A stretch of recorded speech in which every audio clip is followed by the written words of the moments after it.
एक बार पुनः आपका स्वागत है। पिछले 2 दिनों से लगातार मेरे YouTube चैनल पे और ट्विटर पे लोगों की मैसेजेज आ रहे हैं कि आप तीसरे चरण के जो फेजेज हैं उसके बारे में बताएं, आगे के बारे में बताएं, सीट वाइज बताएं। तो मैं समीकरण बता सकता हूं, अभी सिर्फ पूरी तरह डिटेल नहीं बता सकता हूं। तो 16 जिलों की 59 विधानसभा सीटों पर तीसरे चरण में चुनाव है। 20 तारीख को तीसरा चरण है। 16 जिलों की 59 विधानसभा सीटों पर। पहले चरण का मैंने आपको चुनाव के पहले भी बताया था इतने सीटें हैं, सेम टू सेम मैंने वोटिंग के बाद भी बताया, बस 4-5 सीटों की अंतर आ गई क्योंकि वोटिंग पैटर्न बदल गया। इसलिए दूसरे चरण का भी मैंने बताया, बहुत अच्छा रिस्पांस मिला है आप लोगों का। बहुत बहुत धन्यवाद सब किसी का, जितने भी दर्शक हैं हमारे, सब किसी का बहुत बहुत धन्यवाद। मैं लगातार ट्रेवलिंग में था, इस कारण कुछ आप लोगों के बीच वीडियो नहीं ला पा रहा था 2-3 दिनों से, लेकिन मैं फिर अब फ्री हूं और आज मैं तीसरे चरण की 59 विधानसभा सीटों का समीकरण लेकर आया हूं, एक एक सीट वाइज। जालौन की 3, झांसी की 4, हमीरपुर, ललितपुर और महोबा की 2-2 विधानसभा सीटें हैं, ये बुंदेलखंड में आती हैं। इसके अलावा कानपुर देहात की 4, कानपुर नगर की 10, कानपुर नगर 10 विधानसभा सीटें आती है उसमें, औरैया की 3, इटावा की 3, कन्नौज की 3, कन्नौज में मोदी ने भी रैली किए हैं। उसके अलावा फर्रुखाबाद की 4, एटा की 4, मैनपुरी की 4, फिरोजाबाद की 5 विधानसभा सीटें और हाथरस की 3 विधानसभा सीटें आती है। तो जल्दी जल्दी अपन स्टार्ट करते हैं। सबसे पहले हाथरस में चलते हैं। हाथरस जिले में 3 विधानसभा सीटें आती हैं। हाथरस आती है, सादाबाद आती है और सिकंदराबाद आती है। रामवीर उपाध्याय यहीं से आते हैं, एक अच्छा जनाधार रखते हैं। हाथरस विधानसभा सीट से अंजुला माहौर, पूर्व विधायक की टिकट काटकर अंजुला माहौर को टिकट दिया गया और वो जीतती हुई नजर आ रही है। उसके बाद सिकंदरा राव की बात करेंगे। सिकंदरा राव से वीरेंद्र सिंह राणा बीजेपी के हैं, जीतते हुए नजर आ रहे हैं। तीसरी सीट है सादाबाद, रामवीर उपाध्याय की सीट है, फंसती हुई नजर आ रही है। रामवीर उपाध्याय खुद प्रचार नहीं कर रहे हैं, उनके परिवार के लोग प्रचार कर रहे हैं, बीजेपी के कार्यकर्ता प्रचार कर रहे हैं, लेकिन उनकी सीट फंसती हुई नजर आ रही है। सादाबाद की सीट टक्कर है कांटे की, लेकिन फिर भी इसमें बीजेपी को आगे दिखा सकते हैं। उसके बाद बात करेंगे फिरोजाबाद। फिरोजाबाद में 5 विधानसभा सीटें आती है। टूंडला से प्रेम धनगर जो हैं वो जीतते हुए नजर आ रहे हैं। जसना से महेंद्र सिंह लोधी जीतते हुए नजर आ रहे हैं। फिरोजाबाद से मनीष असीजा जीतते हुए नजर आ रहे हैं। सिकोहाबाद जहां से मुकेश वर्मा बीजेपी के बागी होकर स्वामी प्रसाद मौर्य के साथ चले गए थे समाजवादी पार्टी में, जीतते हुए नजर आ रहे हैं मुकेश वर्मा समाजवादी पार्टी के टिकट से। सिरसागंज से सर्वेश यादव समाजवादी पार्टी के जीतते हुए नजर आ रहे हैं बिल्कुल आसानी से। सबसे बड़ी बात मैंने आपको इसमें बताया सिरसागंज की। सिरसागंज वही सीट है जो मुलायम सिंह यादव के समधी जो हैं हरिओम यादव, यहां से लगातार 6 बार के विधायक हैं। उनकी यादव जो वोट बैंक कैडर है वो नाराज है उनसे, जिसके कारण वो हारते हुए नजर आ रहे हैं। टुंडला की सीट बघेल की सीट थी, एसपी सिंह बघेल, इसके कारण वहां कोई दिक्कत नहीं है। उपचुनाव हुए थे, वहां भी वो दर्ज किए हुए थे। तो ये सीटें हैं। जसराना में लड़ाई थोड़ी सी कट्टर की है, लेकिन लोधी फिर से जीते हुए नजर आ रहे हैं। उसके बाद कासगंज की आते हैं। कासगंज में 3 विधानसभा सीटें हैं। कासगंज, अमनपुर, पटियाली। कासगंज से देवेंद्र सिंह लोधी बीजेपी के जीतते हुए नजर आ रहे हैं। अमनपुर से हरिओम वर्मा बीजेपी के जीतते हुए नजर आ रहे हैं। और तीसरी जो सीट है पटियाली से नादिया सुल्तान जो है वो समाजवादी पार्टी के जीतते हुए नजर आ रही हैं। तो नादिया जो सीट है, नादिया हसन जो है पटियाली से, वो जीतते हुए नजर आ रही हैं। एक सीट कासगंज की वो उनके खाते में जाती दिख रही है। उसके बाद बात करते हैं एटा से। एटा में जो है वो 4 विधानसभा सीटें आती हैं। अलीगंज, एटा, मरहरा और जलेसर जो सुरक्षित सीट है। जलेसर से संजीव दिवाकर बीजेपी के जीतते हुए नजर आ रहे हैं फिर से। अलीगंज से सत्यपाल सिंह राठौर बीजेपी के जीतते हुए नजर आ रहे हैं, क्योंकि ओबीसी जो गैर ओबीसी वोट एक बार फिर से एकजुट हो गई है। सपा का गढ़ रहा है अलीगंज। एटा से विपिन कुमार डेविड बेहतरीन काम के दम पर जीतते हुए नजर आ रहे हैं। संगठन मजबूत है बीजेपी का। कल्याण सिंह का पकड़ वाला क्षेत्र है एटा, लगातार वहां से जीतते भी जाए हैं कल्याण सिंह, इसलिए। मरहरा से वीरेंद्र वर्मा मरहरा से जीतते हुए नजर आ रहे हैं। राजवीर सिंह का असर है इस सीट पे, ओबीसी एकजुट है इसलिए जीतते हुए नजर आ रहे हैं। जलेसर से संजीव दिवाकर मैंने बता दिया पहले ही आपको। उसके बाद बात करेंगे हम मैनपुरी मुलायम सिंह यादव की सीट। अखिलेश यादव मैनपुरी जिले के ही करहल सीट से लड़ रहे हैं। एसपी सिंह बघेल को बीजेपी ने खड़ा किया है ओबीसी वोट को एकजुट करने के लिए। करहल से मार्जिन की लड़ाई है। पिछले बार 30,000 प्लस से जीती हुई थी। इस बार हो सकता है वो मार्जिन 50,000 के आसपास चली जाए, लेकिन करहल से अखिलेश यादव जीतते हुए नजर आ रहे हैं। मैनपुरी से राजू यादव समाजवादी पार्टी के पुनः जीतते हुए नजर आ रहे हैं। बेहतरीन सीट है, यादव बहुरात सीट है, बेहतरीन पकड़ है। भोगांव से बीजेपी के रामनरेश अग्निहोत्री मंत्री जीतते हुए नजर आ रहे हैं। उसके अलावा किसरी से ब्रजेश कठेरिया बिल्कुल आसानी से जीतते हुए नजर आ रहे हैं। समाजवादी पार्टी का गढ़ है ये सीट। 1989 से कभी ये सीट हारी नहीं है समाजवादी पार्टी। तो आप समझ सकते हैं कि कैसे सीट है। उसके बाद फर्रुखाबाद में आते हैं। फर्रुखाबाद की सीट कैमगंज, पिछले बार कैमगंज से बीजेपी के जो कैंडिडेट जीते थे और जो हारी थे बीएसपी के टिकट से, डॉक्टर सुरभि को अपना दल ने यहां से टिकट दिया है। बीजेपी ने ये सीट अपना दल को सौंप दिया, जिसके कारण ये अपना दल की डॉक्टर ज्योति यहां से कैंडिडेट है और वो जीतती हुई नजर आ रही है। कांटे की टक्कर में एक बेहतरीन लड़ाई है और जीतती हुई नजर आ रही है, क्योंकि ओबीसी जो गैर ओबीसी वोट है वो एकजुट है। अमर सिंह खट्टिक जो है उम्र ज्यादा है, उसके कारण वो इलेक्शन नहीं लड़ पा रहे हैं और ये दल अपना दल के खाते में ये सीट बीजेपी ने दे दिया। बीजेपी का गढ़ है ये सीट एक तरीके से। उसके बाद बात करेंगे अमृतपुर। सुनील साक्य बीजेपी के जीतते हुए नजर आ रहे हैं। फारुखाबाद से सुनील दत्त द्विवेदी वो भी जीतते हुए नजर आ रहे हैं। इस जिले की एक सीट जो है भोजपुर, जो जमाल सिद्दीकी जो है अरशद जमाल सिद्दीकी समाजवादी पार्टी के, वो जीतते हुए नजर आ रहे हैं। इसके पीछे का रीजन है M+Y जो समीकरण है वो उनके लिए बेहतरीन एकजुट है और वो बेहतरीन काम कर रही है इस जिले में, तो इसलिए ये आसानी से जीते हुए नजर आ। उसके बाद बात करेंगे कन्नौज की। कन्नौज में 3 विधानसभा सीटें आती हैं।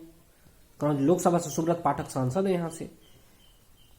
तो कन्नौज विधानसभा जो सीट है छिबरमाऊ से अर्चना पांडे बीजेपी की लड़ाई कांटे की है, लेकिन जीतती हुई नजर आ रही हैं। पुरानी संगठन की खिलाड़ी हैं, बहुत पहले भी बेहतरीन पदों पर विभिन्न पदों पर रह चुकी हैं। एक बेहतरीन पकड़ मानी जाती है उनकी, जीतती हुई नजर आ रही हैं। और सुब्रत पाठक का एक अलग इमेज है, जो लड़ाकू इमेज है, बेहतरीन काम के बदौलत तो जीतते हुए नजर आ रहे हैं। तिरवा से कैलाश सिंह राजपूत बीजेपी के हैं, जीतते हुए नजर आ रहे हैं। कन्नौज से असीम अरुण हारते हुए नजर आ रहे हैं क्योंकि उनकी सीट फंस गई है। अनिल दोहरे समाजवादी पार्टी के टिकट से जीतते हुए नजर आ रहे हैं एक बार पुनः। और ये सीट जो है उस सीट पे गैर जो दलित है वो बीजेपी के साथ नहीं आ पा रही है इसके कारण। उसके बाद बात करेंगे इटवा की। इटावा में 3 विधानसभा सीटें आती हैं। जसवंत नगर, इटावा और भरथाना। जसवंत नगर से शिवपाल यादव लड़ाई फिर मार्जिन की है, यहाँ कोई दिक्कत नहीं है, बेहतरीन मार्जिन से जीतते हुए नजर आ रहे हैं।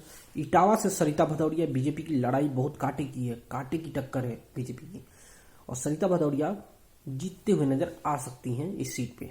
भरथाना से राघवेंद्र गौतम बेहतरीन कैंडिडेट है, गढ़ है ये समाजवादी पार्टी का, और वही जीतते हुए नजर आ रहे हैं इटावा से। उसके बाद औरैया विधानसभा सीट की बात करेंगे। औरैया विधानसभा से में 3 लोकसभा जो जिले है, यानी कि औरैया जिले है उसमें 3 विधानसभा सीटें आती हैं। औरैया लोकसभा सीट भी है, तो इसमें एक औरैया आती है, डिबियापुर आती है और विधुना आती है। विधुना से समाजवादी पार्टी की रेखा जो है वो जीतती हुई नजर आ रही है बेहतरीन मार्जिन से, कोई दिक्कत नहीं है। बीजेपी की विधायक जो है ये विधुना से, वो विनय शाक्या, वो बीजेपी से चले गए थे समाजवादी पार्टी में, जिसके कारण समाजवादी पार्टी यहां से उनकी टिकट नहीं दी है, जबकि बीजेपी ने उनकी बेटी को, विनय शाक्या की बेटी रिया शाक्या को यहां से टिकट देकर उतारा है, लेकिन रेखा यहां से जीती हुई नजर आ रही है। डिबियापुर से प्रदीप यादव समाजवादी पार्टी के जीते हुए नजर आ रहे हैं, ये समाजवादी पार्टी की सीट है, आसानी से जीते हुए नजर आ रहा है। औरैया से बीजेपी के गुड़िया कटेरिया जीतती हुई नजर आ रही है, आसानी से जीतती आ रही है क्योंकि उनके समीकरण उनके पहरे में शहरी सीटें जीतती हुई नजर आ रही है। उसके बाद बात करेंगे कानपुर देहात की। कानपुर देहात में 4 सीटें आती हैं, रसूलाबाद, अकबरपुर रानिया, सिकंदरा और भोगिनापुर। रसूलाबाद से बीजेपी की पूनम संगवार जीतती हुई नजर आ रही हैं। अकबरपुर रानिया से प्रतिभा शुक्ला जीतती हुई नजर आ रही हैं। सिकंदरा से अजीत पाल जीतते हुए नजर आ रहे हैं। मथुरा पाल इनके पिता थे जो डेथ कर गए थे चुनाव जीतने के बाद, उसके बाद फिर से अजीत पाल बनाया गया, मंत्री हैं अभी, जीतती हुई नजर आ रहे हैं। भोगिनापुर से राकेश सचान, कांग्रेस के नेता पूर्व सांसद राकेश सचान जीतते हुए नजर आ रहे हैं बीजेपी के टिकट से। तो इस जिले की 4 में 4 सीटें बीजेपी आसानी से जीतती हुई नजर आ रही है। उसके बाद बात करेंगे सबसे बड़ी 16 जिलों के 59 में से कानपुर नगर की 10 विधानसभा सीटें, सबसे ज्यादा सीटों वाली जिले है ये इस चरण की। बिल्हौर, बिठूर, कल्याणपुर, गोविंदपुर, सिसमऊ, कानपुर केंट, किदवई नगर, महाराजपुर और घाटमपुर, ये सीटें हैं। तो बिल्हौर से राहुल सोनकर बीजेपी के जीतते हुए नजर आ रहे हैं। बिठूर से अभिजीत संगा, मार्जिन की लड़ाई, इस बार मार्जिन कितनी बढ़ जाए इसकी लड़ाई है। कल्याणपुर से नीलिमा कटियार, ये कटियार परिवार का पुराना सीट है, इसलिए एक बार फिर से कटियार परिवार इस पर जीतती हुई नजर आ रही है। गोविंद नगर से सुरेंद्र मिठानी जीतते हुए नजर आ रहे हैं इस सीट से। सिसमऊ से हाजी इरफान सोलंकी, वोट एकजुट है समाजवादी पार्टी के पक्ष में, इसलिए यहां से जीतते हुए नजर आ रहे हैं। आर्यनगर से समाजवादी पार्टी के ही अमिताभ वाजपेयी पिछले बार भी जीते हुए थे, इस बार पुनः जीते हुए नजर आ रहे हैं। बेहतरीन सीट है, एक अच्छी पहचान है उनकी, जीतते हुए नजर आ रहे हैं। किदवई नगर से लड़ाई Indian national Congress versus BJP है, लेकिन एक बार पुनः ये सीट अजय कपूर जीत सकते हैं या फिर बीजेपी निकालेगी सीट, इन दोनों में से लड़ाई किसी के बीच है। कानपुर कैंट से मोहम्मद हसन रूमी जो समाजवादी पार्टी के हैं और हाजी जो इंडियन नेशनल कांग्रेस के हैं, इन दोनों के बीच लड़ाई है और ये सीट समाजवादी पार्टी जीतते हुए नजर आ रही है। महाराजपुर से सतीश महाना, मार्जिन की लड़ाई होगी, लड़ाई थोड़ी फंसी है लेकिन जीत आसानी से मिलेगी इनके। घाटमपुर से कमला वरुण पूर्ण मंत्री भी रही हैं, उसके बाद इस सीट से बीजेपी ने अपना दल को दे दिया ये सीट गठबंधन के सिवाय, और यहां से अपना दल जीतते हुए नजर आ रही है। उसके बाद बात करेंगे अपन बुंदेलखंड। इस बार बुंदेलखंड के 5 जिलों में चुनाव है। तो सबसे पहले बात करेंगे जालौन की। जालौन में 3 विधानसभा सीटें आती है, माडोगढ़, कालपी और कालपी में लड़ाई थोड़ी टक्कर की है, निषाद पार्टी को ये सीट बीजेपी ने दिया है। पिछली बार 19 में से 19 सीटें जीती थी बीजेपी ने, अभी भी मजबूत है वहां पे, लेकिन बीजेपी ने यहाँ 2 से 3 सीटें जो है अपने गठबंधन को दिया है, जिस कारण यहाँ पर लड़ाई टफ हो गई है। कालपी सीट छोटे सिंह पिछले बार हारे थे बीजेपी के कैंडिडेट से, इस बार छोटे सिंह को निषाद पार्टी ने टिकट दिया और लड़ाई कांटे की है। माधोगढ़ में बीजेपी के मूलचंद सिंह जीतते हुए नजर आ रहे हैं। ओड़ाई से गौरी शंकर जीतते हुए नजर आ रहे हैं बीजेपी के। माधोपुर में बीजेपी मजबूत है, विकास, पानी वहां पर और राशन सबसे बड़ा मुद्दा है। उसके अलावा